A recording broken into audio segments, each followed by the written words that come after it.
So it's a pleasure to be here. A lot of familiar faces in the audience here. I enjoy these seminars because this is our chance to really talk about how the treatments work and educate you on the medications you're taking, as well as tell you about the future and what could be available soon in the therapy of Parkinson's disease. So forgive me here, I have my laptop and then we have the projector way on the side, so hopefully I can coordinate both of them at the same time. So we're going to focus our talk on levodopa. Levodopa is basically, as many of you know, the gold standard treatment of Parkinson's. But there's a lot of limitations in levodopa, and this year is a dramatic year because we have 2 new drugs that help with those limitations, and so now we have the new and improved gold standard in therapy, and hopefully research is going to even improve it more so in the future.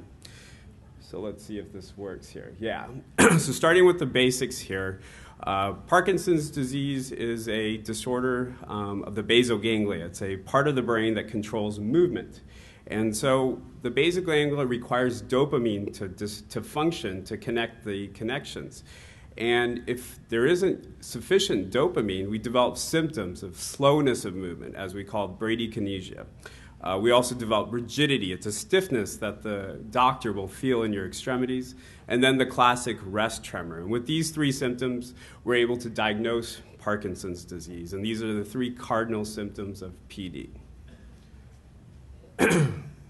So the area that's involved, as I mentioned, is the basal ganglia, and there's an area called the substantia nigra, which, as you can see over here, this is the normal patient without Parkinson's, and they have this melanin pigment. That's where your dopamine cells are located. And then a Parkinson's brain, they lose that melanin pigment. The cells, unfortunately, are dying, and we don't know what really causes that. And with that, we lose dopamine. And once you lose dopamine about 70–80%, that's when you develop the Parkinson's symptoms. So this little graph here, the red line, if you can see, represents the dopamine levels. And as they get lower, this is when the Parkinson's symptoms start. Prior to that, you develop non-motor symptoms that predate the Parkinson's 10–20 years. Smell loss, sleep problems, depression, anxiety, constipation. And then once you've lost that amount of dopamine, you develop the tremors, the stiffness. So basically, if we're able to diagnose Parkinson's earlier in this stage, that would be dramatic to help improve them. So a lot of research is focused on that. So, if Parkinson's is a disorder of lack of dopamine, it makes, the treatment should be easy. We just give everyone dopamine and they feel better. Just like diabetes. If you lose insulin, you give insulin. But unfortunately, dopamine does not cross the blood-brain barrier. So we can give it, but it's not going to get to the brain. So what we do in medicine, often we'll give the prodrug. And so the prodrug, or the precursor to dopamine, is L-dopa, as many of you have heard. And so the precursor will transfer over to the brain and be converted to dopamine as it reaches there. And this just shows a little picture of it traveling. And as you can see, it crosses the blood-brain barrier and then gets to the substantia nigra and gets converted to dopamine. And that's what leads to improvement of the symptoms. So how did we discover this? History is always good to know about the medications you're on, and it's pretty remarkable. This is a therapy that's been around, since the late 60s, 70s, and so we're still the gold standard of therapy. All the new drugs haven't produced as much benefit as levodopa, and this started in the 50s with a Dr. Carlson. He basically studied a blood pressure medication called reserpine. Reserpine is an old medicine that's not used anymore, and basically this blood pressure medicine caused Parkinson's disease, and so he studied it in the rat model. And in the rats, he gave these rats dopamine, and with giving them dopamine, he was actually able to improve all of their Parkinson's type symptoms, and that's what led to discover dopamine is the neurotransmitter that's deficient in the disease. And then he developed an assay on how to measure dopamine in the brain, and he was able to say that the striatum, or the basal ganglia part of the brain, lacks dopamine in the rat model. And so then there was a Dr. Hornikovitz. I don't know if I'm pronouncing these correct, but in 1960, he looked at the postmortem brain pathology of Parkinson's patients, and he used this assay, and it confirmed there was a loss of dopamine. And so this was, just confirming all of Dr. Carlson's suspicions. And then he decided to give low doses of dopamine to Parkinson's patients, but unfortunately, with those low dosages, there wasn't a significant benefit. Patients did a little bit better, but nothing better than the current therapy. So about 6 years later, in '67, there was a Dr. George Kotzias, and he decided he's going to try high dosages of a form of L-DOPA. It's D-L-DOPA. He thought he was going to restore that melanin that was lost in the substantia nigra, the picture I showed earlier. And he gave 12 to 16 grams. That's 12,000 milligrams of the medication. And so he admitted these patients into the hospital because he knew there would be side effects. And he slowly increased the dose, and people dramatically got better. I mean, it was an awakening of patients. Their symptoms were so much better. And so that led to the FDA approval. Dr. Yar, a famous neurologist, did a double-blind study with levodopa, only 60 patients. And this showed to everyone it was, better. And the FDA approved L-DOPA after that trial in 1970. And then Sinemet was developed 2 years later. And so what Sinemet is, it's a combination of carbidopa and levodopa. So they realized they needed to give carbidopa with the levodopa to prevent or to block an enzyme in the gut. And by blocking that enzyme, we are able to get more levodopa to the brain and also prevent all the bad side effects, nausea, upset stomach. And basically, that's the main problem with dopamine is you get a lot of vomiting. So by giving carbidopa, it's much more effective. So with levodopa, like I said earlier, it markedly improves all the Parkinson's symptoms. It's currently the most effective therapy available. It has been shown to improve quality of life and performance of all activities of daily living, and it allows independence. And for our younger patients, it can extend their ability to work in their employment. And it's decreased the overall mortality and morbidity in Parkinson's. Prior to this, we didn't have good treatments, and patients would pass away. And now levodopa has really dramatically improved people's lifestyle. So there's a lot of myths about levodopa. There's a levodopa phobia, and we see this in our clinic all the time. People are scared to start this medication because then they feel like there's nothing else that's going to help them later on. And so they delay it, and some people just refuse it completely. So some of the myths have been debunked by research. And so initially we thought levodopa may accelerate the disease progression. And this was based on a cell culture model in the lab, that there seemed to be more toxicity or cell loss within the substantia nigra cells. But then, we saw that levodopa has actually shown to increase the lifespan and improve quality of life, as I said before. And there was a pathology study on brains where they looked at Parkinson's brains and they examined how many years of levodopa that they were exposed to, and they examined how many years they had the disease.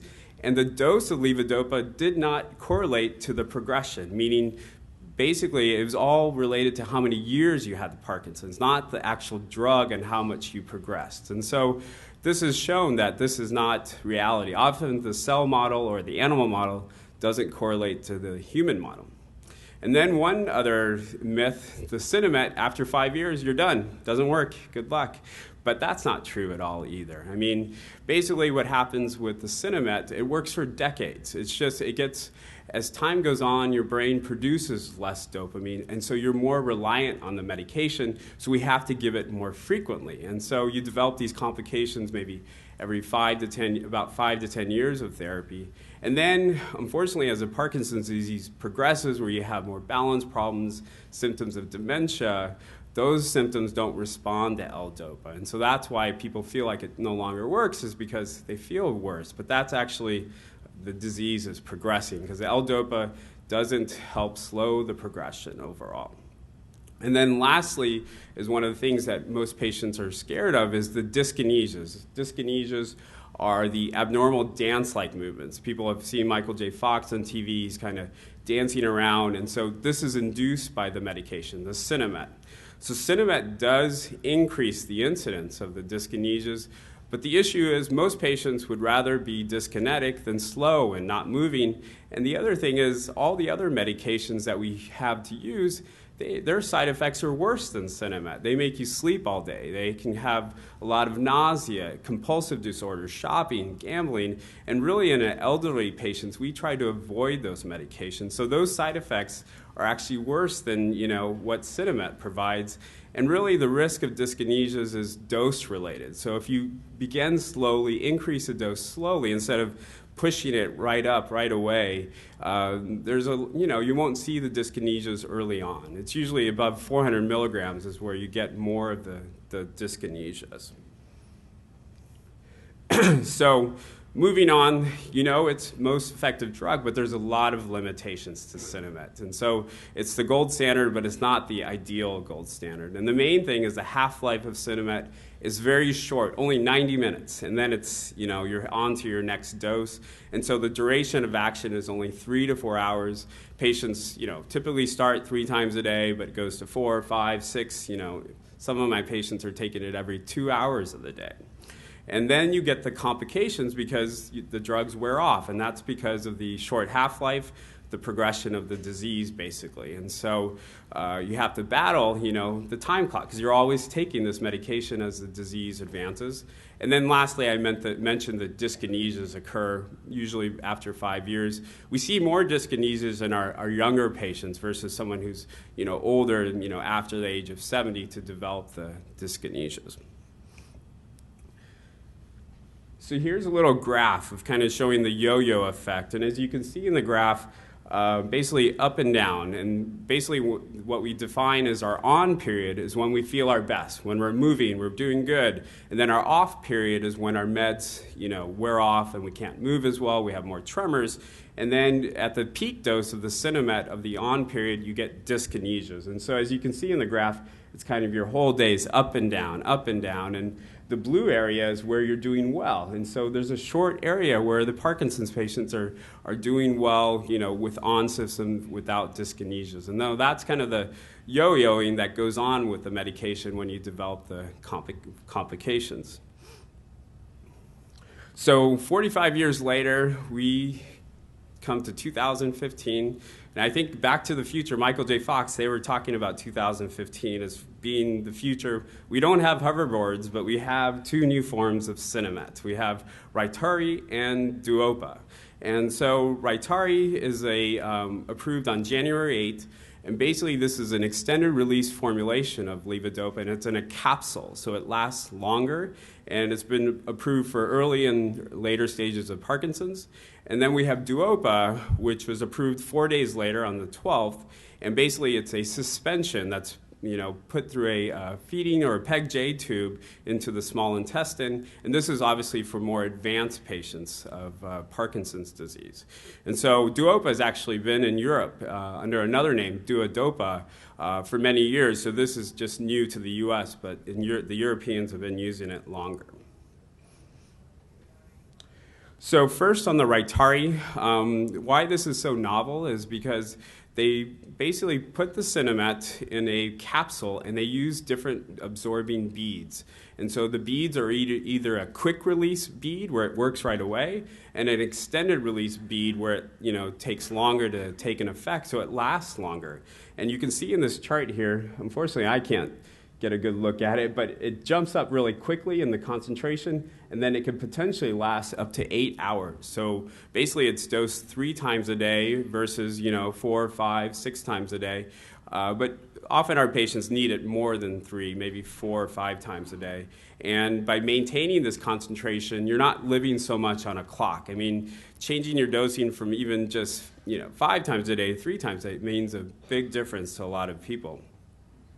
And so there's 2 main trials in Parkinson's disease that led to the approval. They were basically in early and advanced Parkinson's disease.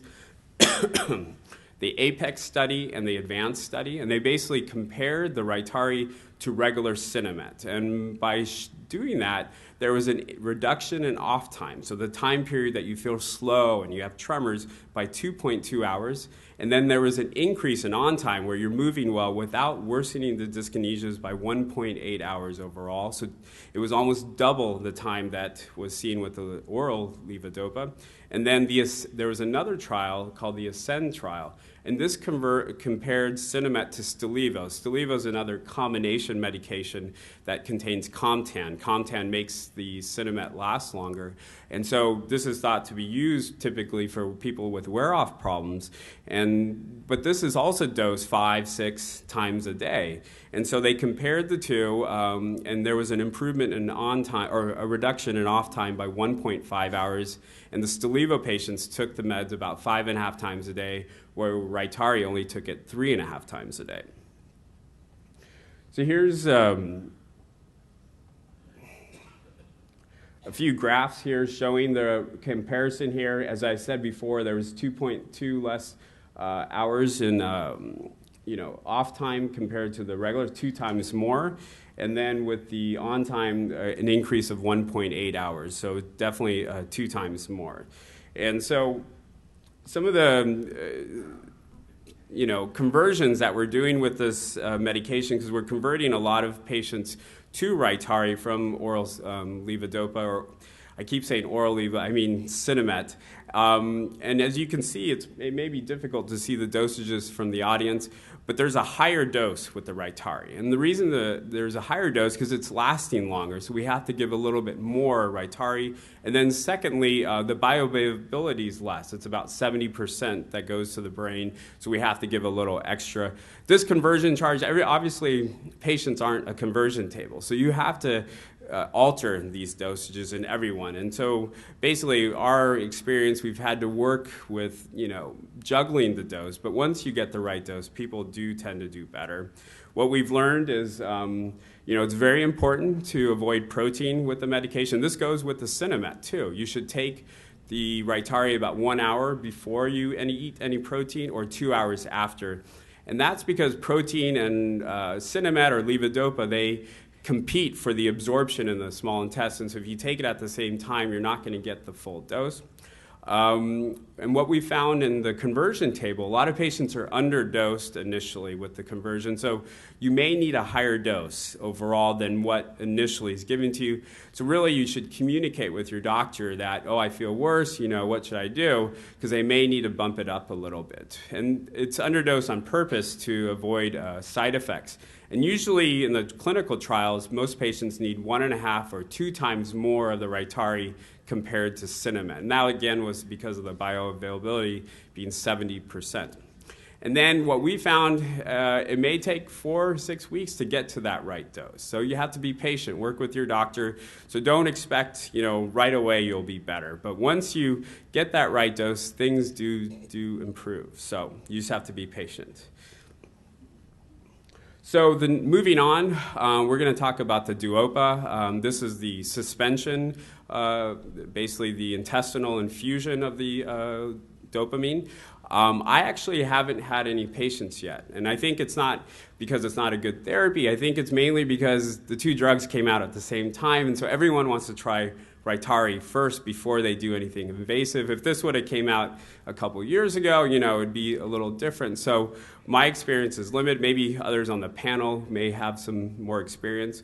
And some of these slides may look familiar. They're actually from the pharmaceutical representative. They're going out and educating support groups. So what Duopa consists of is a programming pump. It's called the CAD Legacy. It's down here, and I think they have a model on one of the tables out there, so you can actually look at it. And then it includes the cartridge that you attach to that programmer, and basically it delivers the medication 16 hours of the day, and then at night you turn it off. And the pivotal trial that was done with Duopa was comparing it to oral levodopa. And so They did a 12-week randomized, double-blind, double-dummy, active control, multi-center trial. What that means, it's a tongue twister. So what that means is everyone got a PEG-J tube placement. They all received the tube, and for the first 28 days, everyone got the oral medication so they could get the right dose. And then after that, half of the patients had the actual duopa, and then and they also took oral meds at the same time, so they didn't know which treatment they were getting. And then the other half got a placebo infusion, plus they got real oral Sinemet. So that's how they were able to, mask, of what people, felt that they were getting, because there's always a placebo response if you're getting something new. And so what that revealed is basically when you compare the two therapies, and what we look in all studies of Parkinson's, the most primary endpoint is a reduction in off time, and then the secondary is an increase in on time without dyskinesias. And so with the oral levodopa, there was a reduction of off time in 2 hours, and duopa was 4 hours, so basically double here. And then same thing with the dyskinesias, there was a improvement improvement in on time, about 2.2 hours, and then 4 hours with the duopa. So it was double the effect, so dramatic improvements. And these are advanced patients. They're not your early patients. They've had Parkinson's for a long time. And so these patients, really, we have limited treatment options for them, and especially if they're not candidates for deep brain stimulation. If they have dementia or other morbidities that wouldn't allow a brain surgery, this is another therapy, because before that, we had nothing really available. And here's just a graph showing a reduction of the off-time comparison. The orange is duopa, and the blue line is regular Sinemet. And so you can see there was a major difference at the 12-week time period. And so this just shows basically can you try advancing it? There's a little... There you go. So it shows you take a morning dose, and then it goes for the 16 hours. And so in the morning, you do a booster dose, and then you keep it on. And throughout the day, you can give yourself little extra dosages if you wear off. And then at night, you take it off, and if you need to, you take your oral Sinemet for nighttime symptoms. So the basic routines for this, so it's... in the morning, you'll obviously remove your cassette. It'll be in a refrigerator, and then you attach it to the pump, and then you give your morning dose connected to the tubing, and then you start it and put it in a little carrying case. Everyone has a little fanny pack, backpacks that people have developed.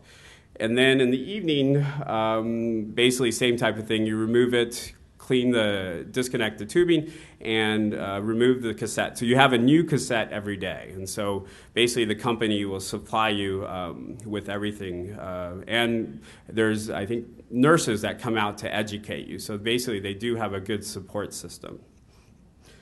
The most important thing with the tube is taking care of the stoma, or where the PEG-J inserts. This is an example of a clean or a very no infection. I'm not going to show you pictures of someone who didn't take care of it, but this is very important to keep it clean, because that's the main complication thing that can happen is with the device insertion. If you can have infections or discharge or erythema, so the patient really has to be involved with taking care of that, and so because you don't want to have problems with that. And obviously the gastroenterologist or the interventionalist radiologist that places a tube, most of them have a lot of experience with PEG-J tubes because they've been using that for other conditions for many years, and so it's not something new. It's just you want to be with someone who's experienced. So moving on, we're going to talk now more about research, what will be available hopefully in the future. A lot of the research is focused on even improving the levodopa even more so, because there's still some limitations what we have available this year. We talk a little bit about non-motor symptoms. Obviously, the panel today is really going to focus on that. And then potential neuroprotective strategies. The drugs we have available now are mainly symptomatic. We don't have anything that changes the disease course. So hopefully, one of these other therapies works out. So this is in a very exciting research from a company called Neuroderm, Israeli company. And obviously, when they're testing the drugs, they're all numbers and letters. This one's called ND0612L. L stands for low dose. They have an H form, which is also high dose. And this is like an insulin pump. So the diabetic patients that need insulin 24 hours a day, they're looking to try a liquid formulation of the levodopa in a belt patch, or not belt pump that it attaches subcutaneously here. So you won't have to have that PEG-J tube placed. It will basically go through the skin area, and obviously the pump here looks much smaller than the Duopa pump that we have available. And then they're also looking at making like a pump patch. So it's like a credit card that you place on your skin with little microneedles. And this will also infuse the levodopa 24 hours a day. And so the initial trials on this are promising. They've done phase 2 trials with patients with motor fluctuations, about 8 years of the disease, and they showed that the plasma concentration was steady state of the levodopa, so it proved that the drug is in your system via these mechanisms, and there was a reduction in off time by about 2 hours. There was improved sleep, improved quality of life, and just a global and clinical improvement in on time without worsening the dyskinesias. There's phase 3 trial planned or started, and potentially they may apply for FDA in 2018. That's what the predictions are. And currently they just started a trial in Europe comparing this to Duopa, or in Europe it's called Duodopa. And so they're going to compare it directly with the high dose form to see if it works equally to what's available currently on the market. The next one is this accordion pill. This is my favorite. It's basically a capsule form of Cinemet, and once it gets to your stomach, it unfolds like an accordion, the musical instrument. And by doing that, as you see in the picture here, it will retain in your stomach. It will stay in there for a longer period, 12 hours that they're saying. So potentially you would only have to take the medication twice a day. And the phase 2 trials showed that there was an actual increase in on time. I think my slide says reduction in off time. It was actually an increase of on time. And they tested 2 dosages. And the higher dose actually somehow resulted in less dyskinesias compared to the lower dose. And so we'll have to see, because all the other medications haven't shown to reduce dyskinesia. They haven't. So that's pretty interesting. And they're going to do a phase 3 trial on this capsule in about 460 patients. And then we have therapies for off periods, because the drugs, unfortunately, sometimes just wear off unpredictably. And you're at the grocery store, you're at the movie theater, and then all of a sudden you can't get out of your chair because your meds just wore off, and you're basically struggling to go anywhere. And we don't really have good therapies for that right now. You just have to wait for your medicine, your next dose to kick in. So they developed what we call CVT-301, and it's kind of like an asthma inhaler, as you see before, and it's an inhaled form of levodopa. So basically the peak concentration should rise within 10 minutes. So basically you take the inhaler, and within hopefully 10 minutes you're basically moving back to normal. And there was a phase 2 trial, about 86 patients, and they showed with using this twice a day, there was a reduction in off time about 1.6 hours without increasing the dyskinesias. And potentially this, they're going to apply for FDA next year in 2016, so we'll see. And then another drug that we are actually already have available now for sudden off periods is the Apokyn injection. This is actually a doping agonist. It's not levodopa. And it's an injectable. So a lot of people don't like injecting themselves. And then it can cause a lot of nausea, and you have to take a medication with it to prevent nausea. And it can also lower blood pressure. And so you have to be monitored initially when you start it. So the company has developed a sublingual thin film strip that dissolves under your tongue, and so potentially it'd work just like the injection with less of the side effects, less nausea, less drop in blood pressure. And obviously you don't have to give yourself an injection, or your caregiver doesn't have to give you an injection. And basically, it should also improve within 10 minutes and last potentially 90 minutes. The phase 2 trial was a small trial, 19 patients, and they showed, I think, 15 of the 19 responded to the drug within 30 minutes, and then 40% of those had improvements within 15 minutes. Obviously, a larger trial needs to be done, and hopefully, since that's already been started, that could be something submitted to the FDA next year as well. So moving on to the non-motor symptoms, often, as you hear from the panel later today, the non-motor symptoms can be worse than the motor symptoms. As you can see, this guy's struggling on the pod in the morning, just trying to take, with the constipation issues, the depression, the anxiety, and the problems with blood pressure fluctuations, and you'll hear all about that. Some of the drugs that have been approved, the one is called droxidopa, also known as Nortera. That's for orthostatic hypotension, and that's where you get a drop of blood pressure when you stand up. And we'll talk a little bit about that. Then constipation, there's a medication on the market currently, Ametezia. They're looking at that in Parkinson's. And then an actual injectable, RM-131, that has been shown to improve GI or stomach motility in diabetic patients. So potentially phase 2 trials looked at Parkinson's, see if it'll improve it as well. And then one really disabling symptom is psychosis or hallucinations. There's pimavanserin that may get FDA approval this year. It's currently in front of the board. And then lastly, you have impulse control disorders. These are the side effects, usually from the dopamine agonists, of increased gambling, compulsive shopping. They're looking at naltrexone. It's an opioid antagonist. So hopefully that will shed some light. So with the orthostatic hypotension, this is a very common symptom, especially later in Parkinson's. This is due to the loss of dopamine neurons, which also cause a deficiency, another transmitter, norepinephrine. And so with loss of this, we lose our ability to maintain our blood pressure when we suddenly, so basically your blood pressure is 120 when you sit, and then you jump up, get to go, and your blood pressure drops to 80, you're dizzy, you're faint, some people pass out.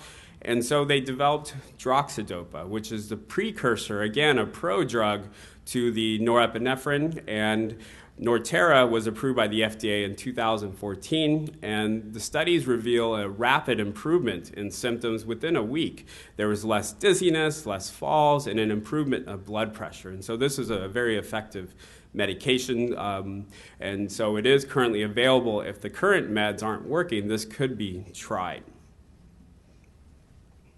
So moving on to psychosis or the hallucinations, Parkinson's disease-associated psychosis is common in the later stages when you develop more of the dementia, but you can see it in the middle stages related to medications as well, and we don't really have good treatments, and it is the leading cause of nursing home placement and caregiver. There's a lot of caregiver burden because patients feel that these are truly real. They'll have delusional behavior.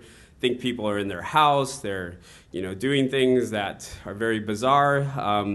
So currently, we really have limited treatments for this because all the antipsychotics have a black box warning. They've been shown to possibly increase mortality due to cardiovascular risks in patients with dementia. The ones we use in Parkinson's are Seroquel at very low dosages, and then also Clozaril. They are somewhat effective, especially the Clozaril, but the Clozaril, you have to do a weekly blood test in order to monitor for a side effect on your white blood cells. So it's really hardly used because most people don't want to do a blood test every week. So with these limitations, they developed pimavanserin, which is basically it blocks a receptor that LSD stimulates. It's 5-HT2A. And the new drug name, if it gets approved, is called Nuplazid. We'll see. It's in front of the FDA. And this was showing to decrease the psychosis compared to placebo, and it also showed improvements of sleep, daytime wakefulness, and caregiver burden. So potentially a drug like this will delay any or prevent nursing home placement because it doesn't worsen the Parkinson's symptoms as some of the antipsychotics can, and it also won't have that black box warning. So this is very exciting. Hopefully we'll see this soon. So moving on, all the talk we've talked about symptomatic therapies, but we haven't talked about anything that could potentially slow the disease progression, because unfortunately, for 40 years they've been testing all sorts of treatments and we've failed, unfortunately. And so it's very exciting. Now we're looking at actually going after the actual pathology of Parkinson's. So what goes on in the brain is you have this protein. It's called alpha-synuclein, and everyone has this protein. But in Parkinson's disease, it's very clumpy, and it forms these what we call Lewy bodies. And with those Lewy bodies, that's what causes Parkinson's disease. And that's the hallmark of pathology when you look at Parkinson's disease at autopsy. And so by attacking these alpha-synuclein proteins, potentially we could slow the spread of the Lewy bodies as the disease progresses. And this is a little picture of the Lewy body, what the pathologist would see. So currently there's a few compounds that are being researched, and there are different ways to attack this alpha-synuclein. They're looking at, potentially giving a medication like MPT-200-11.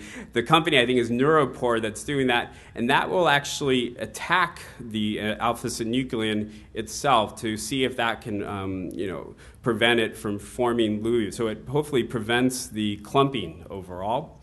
And then there's antibody studies, monoclonal antibodies. And so, as you know, we need antibodies for when we have an infection. So basically, any sort of virus you get or bacterial infection, the body produces antibodies to fight that. So we're thinking if we give you antibodies to fight the alpha-synuclein, maybe that will reduce the progression. And so PRX002 has been looked at in healthy individuals, and that showed a 96% reduction of alpha-synuclein. And so currently a Parkinson's disease study is underway, phase 1 trial. And then the next compounds has also been looked at as similarly in Alzheimer's disease. Currently Alzheimer's, they have a phase 3 trial of a similar medication, but that one attacks amyloid. Amyloid is the pathology in Alzheimer's. Parkinson's is Lewy bodies.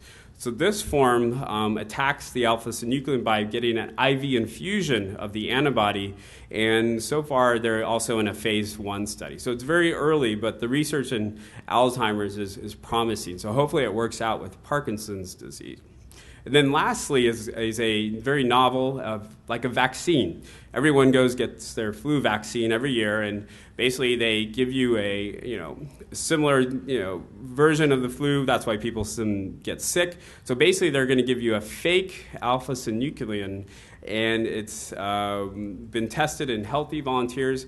And 50% after they got this vaccine, they developed the antibodies to alpha-synuclein.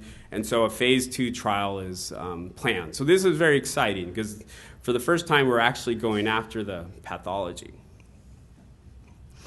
Other neuroprotective agents that are being looked at, these agents were basically chosen because Parkinson's patients have been seeing, patients that have less caffeine intake, less smoking, they tend to develop Parkinson's disease. And then same thing with the calcium channel blocker. That's a blood pressure medication. So patients who are on this type of medication, there seems to be less of an incidence of Parkinson's disease. So they're looking at isradipine. It is actually currently available at this point, and they speculate that hyperactive calcium channels within the substantia nigra can lead to the cell loss of the dopamine. And so potentially, if you're given this, calcium channel blocker, you could help, prevent that loss. And so there is a study looking, it's called STEADY-PD3.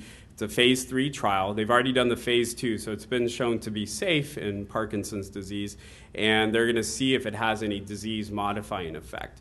I would just say before you go out and tell your primary care doctor, I need to be on this drug, if you don't have blood pressure problems, you don't want to take these types of meds because they're going to drop your blood pressure. They're going to cause orthostatic hypotension. So basically, these trials are there, but we have to see if they're going to work. So I wouldn't, get all excited and let me get on it before the studies come out. Especially this one, inosine. Inosine is a precursor to urate. Urate is a substance or an antioxidant that has been seen to have, if you have higher levels of this in your system, there's a lower risk of developing Parkinson's and potentially a slower progression. The issue is high urate causes painful gout. As you see down here, it causes kidney stones. So it could lead to a lot of trouble if you take a dietary, especially if you take a lot of this supplement. There has been a study called SURE-PD that it's been shown to be safe, and the study showed that it increased the blood volume and the spinal fluid volume of urate. So currently a phase 3 trial will be planned, and hopefully we see benefits. And then the last, my favorite, caffeine. I dose myself every day, a couple of cups of espresso to get through my clinic and handle my 2 little kids. So caffeine is very interesting. People who drink more caffeine, there's a lower incidence of Parkinson's. So they did a trial in about 60-some patients, and they dosed them initially 100 milligrams of caffeine, about 1 to 2 cups of coffee, depending on what brand. Starbucks maybe a little bit more. And then they increased it to 200 milligrams after 3 weeks. And they were looking to see if it helped with, making you more awake, less sleepiness. They didn't find that, but they found that there was an improvement in symptoms. There was less slowness. There was less rigidity. And so definitely caffeine may have some therapeutic benefit in Parkinson's disease. And so currently they're doing a longer study, about 5 years, to see if it has improvement overall, if this was a placebo effect. And then secondly, they're going to see if there's any disease modification, meaning slow progression. So in summary, basically, levodopa remains the gold standard of therapy. This has been a landmark year with 2 new drugs within 4 days that got approved in January, which has significantly improved the limitations of the levodopa that are, facing patients. We're hoping research is going to further improve the ideal, because obviously it's a gold standard, but it's not the best therapy. We need a better form of levodopa, and hopefully we can get something that's twice a day, or a pump patch, or insulin pump like our diabetics, and that would be very helpful for advanced patients. And then we're looking at the neuroprotective cures and potentially slow or cure the disease. So thank you very much. It's been a pleasure. And